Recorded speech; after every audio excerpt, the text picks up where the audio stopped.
Je m'en souviens. Avec Gilles Proulx.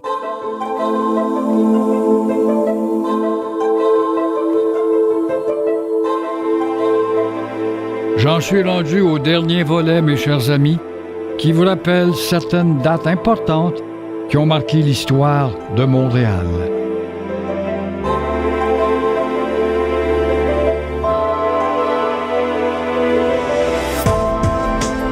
Montréal en 60 événements, un ouvrage publié aux éditions du Journal par Gilles Proulx et Louis-Philippe Messier, qui s'est surtout, lui, attardé sur le régime britannique. Et moi, vous connaissez mon amour pour le régime de la Nouvelle-France, et nous plongeons pour terminer dans la période contemporaine et aussi de lâcheté, parce que nous n'avons plus d'élite politique capable de se tenir debout. On le voit dans la célébration de ce 375e de Montréal. On n'a pas prononcé 2 fois le nom du sieur de Maisonneuve de Jeanne Mance. Alors, la crise des accommodements raisonnables, ça a été une autre folie de gaspillage et qui est arrivée dans son rapport avec ces 2 hommes qu'on appelait Bouchard et Taylor, 2 intellectuels qui fument la pipe, avec un rapport qui ne ressemblait pas du tout à ce qu'ils avaient récolté à travers le Québec, c'est-à-dire une impatience des gens à vouloir obtenir de nos élites des décisions nettes. Mais, malheureusement, les fumeux de pipe ont écouté les médias qui y vont avec leur tendance statu-quiste ou assimilatrice, parfois. En mars 2006, la Cour suprême du Canada, ce qu'il y a de plus fort après Dieu, mes chers amis, renverse une décision de la Cour supérieure du Québec, qui est une petite cour, c'est une cour coloniale, Québec. Alors, la Cour suprême du Canada, ce qui est plus fort après Dieu, autorise un adolescent à porter sur lui à l'école un kirpan, un poignard cérémonial sikh. Voilà ce qui a enclenché cette commission Bouchard-Taylor. La population québécoise est outrée qu'Ottawa vienne lui dire quoi faire. Mais elle est outrée pour quelques secondes, la population québécoise. Elle gueule dans la taverne à la brasserie, mais une fois sortie de celle-ci, eh bien, elle se promène la queue entre les 2 jambes, comme le chien battu. Mais ce sont là des choses qui arrivent lorsqu'on est inféodé à une constitution, même si on ne l'a pas signée en 1982. Et on a des gens prêts à la signer en rentrant dans le giron constitutionnel, en rampant s'il le faut. C'est ce que le premier ministre actuel, le très dandy Justin Trudeau, homme de photographie, de sourire et de gentillesse et de bécotage, aimerait voir le Québec entrer en rampant, en oubliant de dire ce qu'il est. Alors, les mois suivants de cette histoire dans une école de Ville-la-Salle, du Poignard, les vitres givrées sont installées au YMCA, le YMCA de l'avenue du Parc à Outremont, ma chère. Pourquoi? Pour cacher les femmes à l'entraînement que des Juifs ultra-orthodoxes, sont pas fanatiques du tout, dire ça, je suis un raciste, bien sûr, va me dire certaines chroniqueuses ignorantes. Alors, les Juifs ultra-orthodoxes de la secte des Hassidim passent dans la rue et ne veulent pas voir, à travers la vitrine, ces belles jeunes filles, parfois grosses, qui veulent devenir minces, ou parfois ces belles jeunes filles, au corps effilé, en train de faire de la gymnastique. Quel scandale! Ce n'est pas être rétrograde d'exiger cela et de gagner, c'est-à-dire de cacher la fenêtre. Alors, vous voyez qu'il n'y a que nos lâches à nous qui peuvent se courber devant des caprices d'arriérés mentaux ou d'enfants de cœur. Tout à coup, les Montréalais se rendent compte que de tels compromis, c'est un mot que nous avons dans notre vocabulaire, même si nous ne possédons pas un vocabulaire très, très élaboré. Alors, on se rend compte que de tels compromis ethno-religieux se sont multipliés un peu partout à leur insu. C'est sûr, nous sommes des innocents. On est préoccupés par le rock'n'roll, le hockey. Alors, toujours est-il que ça s'est multiplié, ces maudits caprices-là, de tel groupe ou tel autre, à notre insu depuis des années. Ségrégation sexuelle à la piscine, réclamée et obtenue, parce qu'on ne veut pas se baigner avec un homme en costume. Nous, on veut garder notre robe noire. Alors, cette ségrégation obtenue par des islamistes au nom de leurs droits, à la Charte des droits, la Charte d'abus, la Charte des avocats de M. Pierre Elliott Trudeau. Baigneuses musulmanes voulant chasser les hommes des estrades, même quand ce sont des pères de famille venus assister aux cours de natation de leurs enfants et imposant leur morale grâce à la Charte d'abus. Voyez-vous comment est-ce que nous sommes fous, vraiment fous, peuple aliéné, colonisé. C'est ça, être colonisé. J'ai tellement, toute ma carrière, essayé d'expliquer ce que voulait dire le mot colonisé. On ne l'a pas encore saisi. Le mot colonisé, être colonisé, c'est ressembler au colonisateur tout en n'ayant pas les pouvoirs du colonisateur, bien sûr. Toujours est-il que, avec toutes ces exigences obtenues, exigences de menu halal à l'école, voire à la cabane à sucre, la crispation identitaire de certains immigrants annonce leur inquiétude en se ghettoisant dans un quartier. Les Québécois ont toujours accueilli généreusement l'immigration, sans s'imaginer que cela pourrait engendrer des sociétés parallèles. Mais les Québécois, étant des colons colonisés, se font dire par les observateurs médiatiques que nous sommes, tel le journal La Presse, que nous sommes des intégristes, des fascistes et des gens qui frisent le racisme parce que quelques-uns parmi ces colonisés osent élever la voix. Élever la voix pour se tenir debout, c'est devenir automatiquement, au dire de nos médias et certaines chroniqueuses, devenir un raciste. Et pourtant, c'est une situation ingrate et inassimilable que de voir ces gens-là créer leur ghetto, leurs habitudes en ne s'intégrant pas. Avant, on nous jurait que la langue française allait suffire à intégrer les nouveaux venus ici, qui allaient bien finir par prendre le pli et devenir des vrais Québécois. Non, ils parlent de Québécois parce que la loi 101 les a obligés, chez certains enfants, à apprendre notre langue. Mais ils vont donner une prédominance à leur vie nord-américaine, parce qu'ils sont venus en Amérique du Nord, beaucoup plus qu'au Québec. Alors, c'était compté sans l'abolition des cours d'histoire et la disparition de la culture générale à l'école. Comme il n'y a plus d'enseignement d'histoire, pour dire à ceux-là qui rentrent chez nous à l'école, ben voici, il y avait avant vous un dénommé Maisonneuve. Il y avait une Jeanne Mance qui vous a donné le premier hôpital. Il y avait une Marguerite Bourgeois qui vous a donné la première école. Non, on n'a pas besoin d'apprendre ça. Le petit gouvernement du Québec a décidé de jeter au panier l'enseignement de l'histoire. La Révolution tranquille ayant liquidé notre socle patrimonial, nous ne savons plus quoi enseigner aux nouveaux venus. On est tous bien de leur dire de parler le joual, après tout, c'est la langue vernaculaire qui précède l'assimilation ou la disparition de la langue française. Où est la fierté? Qu'est-ce que c'est ça, de la fierté? Même la Saint-Jean-Baptiste a été débaptisée et a transformé en foire insignifiante son défilé. Les Québécois refusent massivement, avec indignation, les traitements spéciaux ethno-religieux que des juristes lâches et hypocrites ont baptisés accommodement raisonnable. Cette expression ridicule entre alors dans le vocabulaire courant. Les élites incultes embrassent bien souvent la ghettoisation des minorités et leur colifichet identitaire, par exemple le voile islamique. Comme de belles choses, on voit ça comme des belles petites choses inoffensives. La population est spontanément plus avisée et clairvoyante. Elle sait que la ghettoisation signifie la misère des nouveaux arrivants, leur hostilité au peuple d'accueil et finalement la pagaille. hormis qu'ils viennent ici dans leur ghetto et en étudiant plus tard au CEGEP ou à McGill pour sacrer le camp aux États-Unis. Merci beaucoup, le ministère de l'Éducation, d'avoir subventionné notre éducation quand même. Puisque cette ghettoisation engendre des tensions sociales, elle fait l'affaire des groupes communautaires censés gérer ces tensions.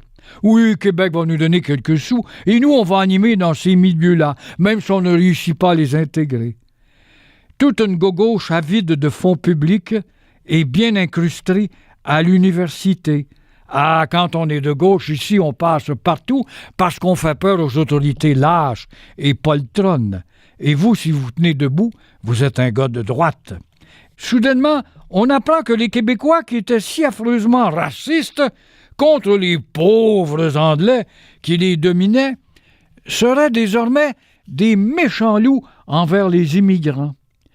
Voilà le délire québécois, mes chers amis. La majorité des immigrants sont eux-mêmes assez intelligents et honnêtes pour reconnaître la dangerosité des accommodements raisonnables. Mais l'on préfère écouter leurs militants les plus extrémistes se coucher devant eux. Il suffit qu'un gueulard se fasse salir la gueule pour que les caméras se présentent avec un autre gars et son calepin et son crayon et faire la manchette le lendemain, comme si ce moineau qui gueule représente 200-300 000 personnes de sa communauté alors qu'il ne représente qu'un petit groupe qu'il est lui-même condamné par la majorité de ses propres gens. Mais ça, on ne l'écoute pas. Et au moment de vous diffuser ces lignes, impossible de prévoir à quoi aboutira cette grande querelle, cette société québécoise qui veut s'affirmer dans la distinction, qui a mérité le titre de nation fondatrice, reconnue par Ottawa comme nation par Stephen Harper, moins par Justin Trudeau, le photographe, et que serons-nous justement dans une ou deux générations, quand les générations qui poussent derrière les nôtres sont préoccupées par le rock'n'roll, avoir des noms anglais quand ils forment des groupes de chanteurs, et le hockey, la performance des joueurs qui ne sont plus de chez nous. Ce qui compte, c'est pas la langue, c'est le talent. Alors, la commission Bouchard-Taylor a coûté très cher. Elle a fait semblant de se pencher sur la question des accommodements raisonnables avant de répéter des lieux communs multiculturels. Elle a joué au perroquet, en quelque sorte, des minorités qui ne voulaient rien changer et du gouvernement qui avait prescrit sa ligne de conduite avant de commencer. La population a été consultée, mais elle n'a pas été écoutée. Pas du tout. Les journalistes, les humoristes guettaient le moindre propos ridicule pour en rire publiquement et le présenter comme typique. Les commissaires auraient pu faire l'histoire en diagnostiquant les vrais problèmes de l'immigration au Québec. Ils ont préféré nier la réalité et prétendre que finalement, la crise n'était que des perceptions. Il n'y en avait pas vraiment eu de crise, même si des pays aussi démocratiques que la Hollande, la Belgique, la Suisse et la France à moins d'égards décident d'édicter des règles pour dire « vous avez braillé pour venir chez nous », mais il y a aussi des règlements en rentrant dans notre maison vieille de 400 ans, avec ses traditions, ses meubles, sa langue, ses décorations, et nous aimerions que vous respectiez cela. Mais non! Avec la charte d'abus et les bons avocats à toge pour tout démolir ce que nous sommes, eh bien, nous sommes en train de devenir ce que nous sommes déjà, des lâches.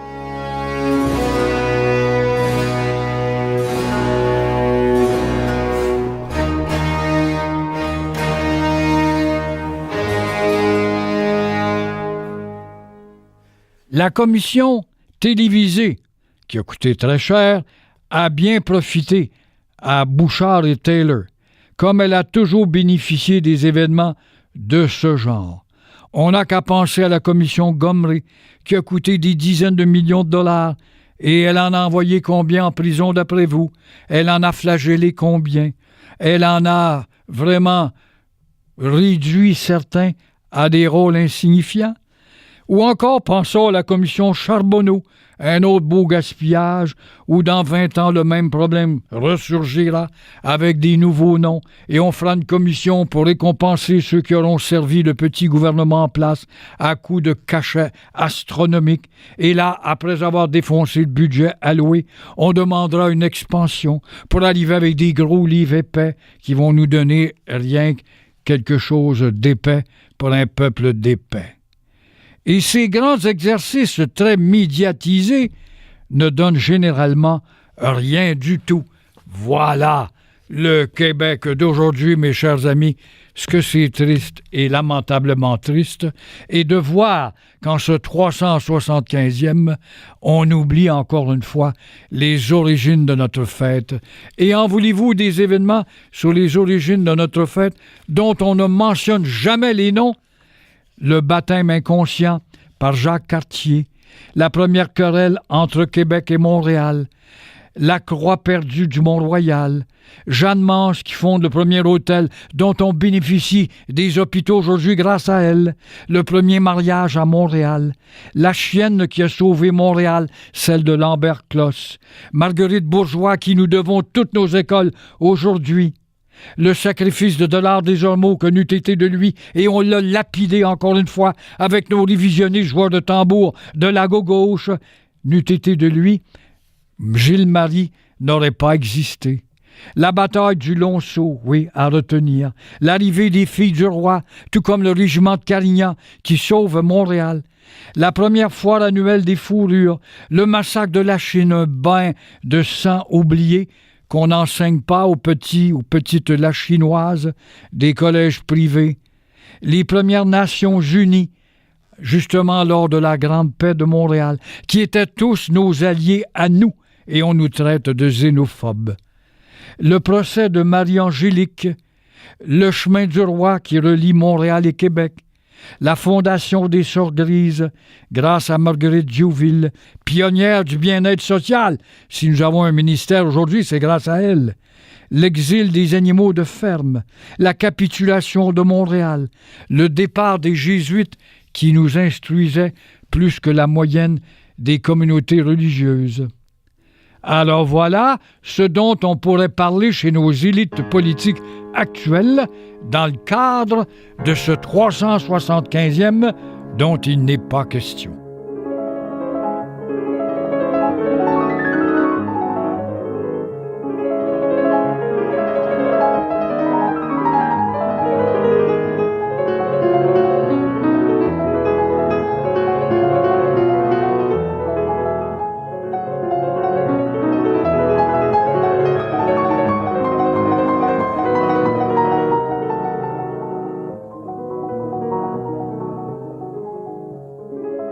Alors non, on n'en parle pas parce qu'on est à l'heure des festivités. Le Montréal américain de 1775, avec les troupes de Montgomery qui ont passé par la Prairie et l'île des Sœurs, on n'en parlera pas. L'arrivée des loyalistes qui, à peine arrivés, voulant finir avec nous, ça, on n'en parlera pas. Ils changent quand même l'âme de Montréal.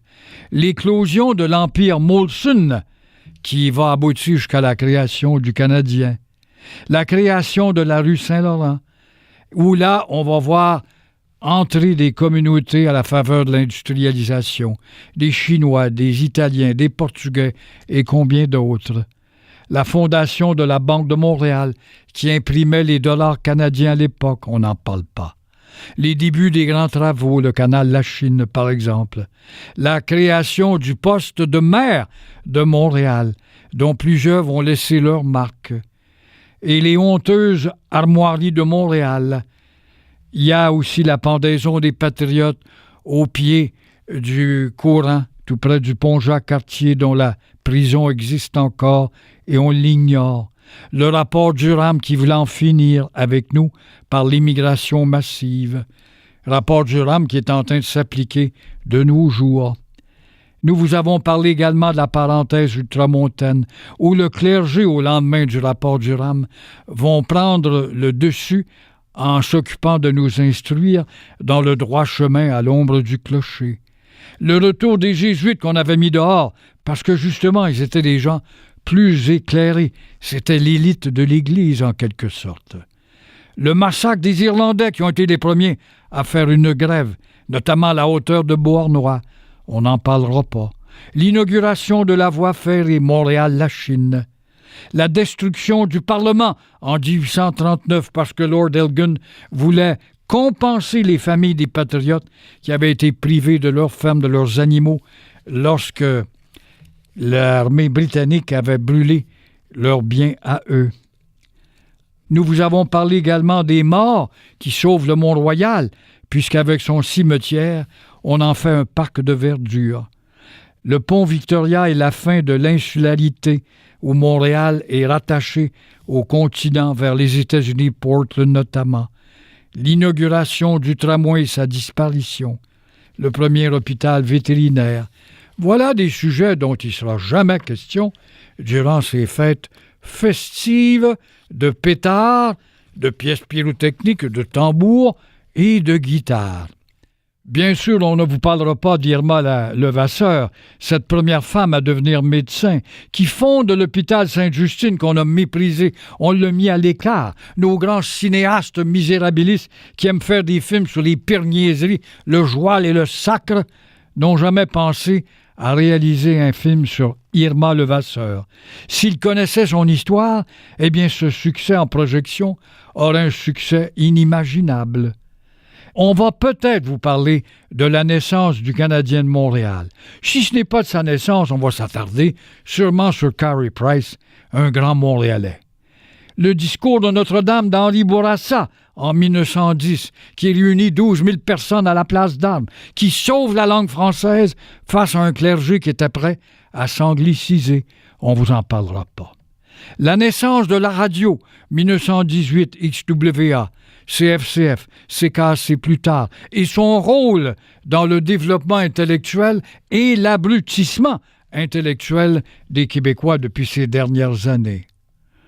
On ne vous parlera pas de la multiplication des quartiers ethniques, la prohibition qui fait l'affaire des cabaretiers pégreux de Montréal, l'invention de la souffleuse, puisqu'on vit encore sous la neige, l'hécatombe du Laurier Palace, rue Sainte-Catherine au coin de Désiry, la mort du frère André où il attire 1 million de personnes et qui annonce en même temps le début du déclin du catholicisme ou de l'ultramontisme. Le chant du cygne du catholicisme est annoncé en quelque sorte par la mort de ce petit frère humble, le frère André. L'arrivée de la télévision qui sonne le glas des cabarets et qui va faire mal un peu à la radio. Les émeutes du Forum et la victoire de Campbell sur Maurice Richard, Maurice Richard étant un Québécois, se devait de perdre devant le conquérant. Le plan d'Auzois qui, lui, fait table rase pour donner place à Radio-Canada, à des édifices gris, pour éliminer nombre de tout-dits où pullulaient les maladies et les rats. Mais on en a démoli trop, dont certaines de ces maisons avaient une certaine valeur. La désertion des églises avec l'arrivée de la télé 1965. L'Église s'en va chez le diable, disent certains prêtres. Les débuts de la crise linguistique aussi, avec Saint-Léonard dans une école, l'école Aimé Renault, le long du boulevard métropolitain, qui est devenue une bâtisse insignifiante, mais qui va faire affirmer les gens dans la crise linguistique pour pousser le gouvernement du Québec a adopté des lois linguistiques qui ne dureront pas. Hélas, Pierre Bourgault commencera à s'affirmer à ce moment-là comme l'un des plus grands tribuns du Québec. Mais les belles-sœurs qui vont monter sur scène par la suite vont introduire la facilité et le joual grâce à Michel Tremblay devenu richissime. Trudeau, qui va participer à la parade de la Saint-Jean-Baptiste, devrais-je dire au défilé de la Saint-Jean-Baptiste, va se présenter à la fête de l'une des deux nations qu'il ne reconnaît pas. Est-ce qu'on va vous parler durant ces festivités de la crise d'Oka? J'en doute beaucoup. On va peut-être vous parler du Canadien de Montréal qui a quitté le Forum, avec Ronald Corey, le dernier grand président du Canadien, qui avait favorisé la québécisation de l'équipe du Canadien de Montréal. Et enfin, j'en ai parlé dans un volet assez élaboré, la crise des accommodements irraisonnables ou raisonnables, à vous de choisir.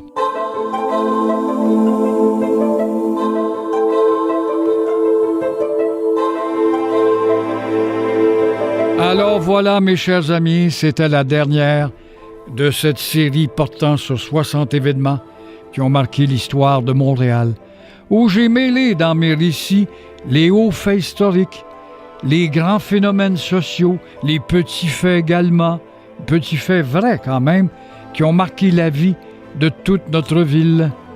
J'ai raconté ma propre ville natale, ou presque, car je suis de Verdun, mais qui est annexée à Montréal.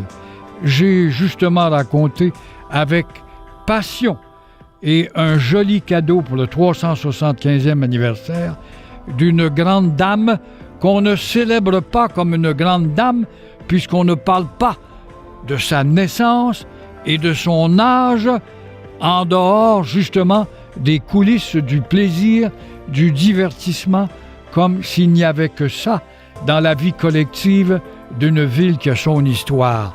Et c'est bien triste à dire, mais je n'ai pas de grands compliments à émettre à l'égard de nos élites qui ont trahi l'origine de la fête en s'emparant de ces festivités tout en oubliant une page combien plus importante que celle du rock'n'roll, des pièces pyrotechniques et des tambours et tout ce que vous voudrez dans le divertissement et jamais l'élévation de la connaissance et jamais dans la connaissance de ce que nous sommes.